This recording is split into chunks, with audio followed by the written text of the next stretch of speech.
I really appreciate hearing all of the perspectives of all the parents today, because I think it speaks to all of the different views on this and things that as educators and as parents and as people living in your region that we need to consider with regards to this curriculum.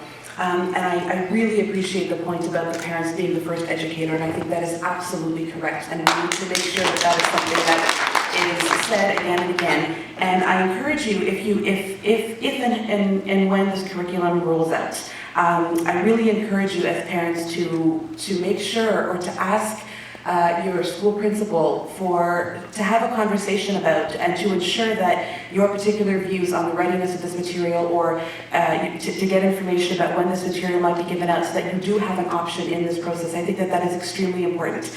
And I also think it's extremely important to say that if we have views, whether religious, worldviews or otherwise, that go against the Canadian Charter of Human Rights, Rights and Freedoms, or excuse me, the Ontario Human Rights Code, that is something that we need to be very aware of, because public education is a separation of church and state.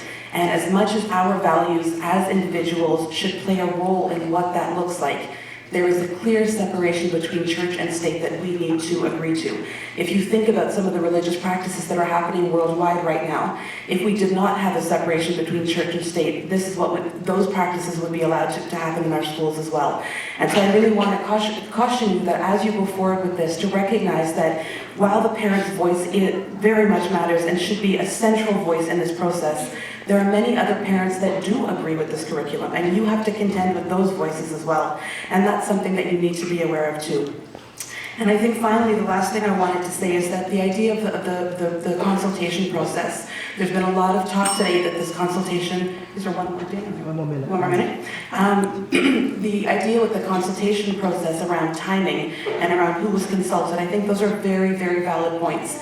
And I really applaud the organization here for going forward and sharing those concerns with the ministry, because that does need to be addressed. You can't have a policy going forward without enough public mobilization and awareness and a chance for people to speak up.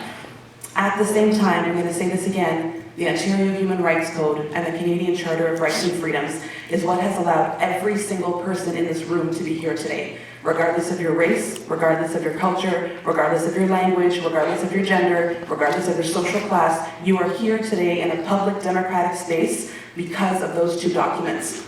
And in those two documents, recognizing all families and all people is key. And if we don't allow that for everybody, then all of our rights are infringed upon.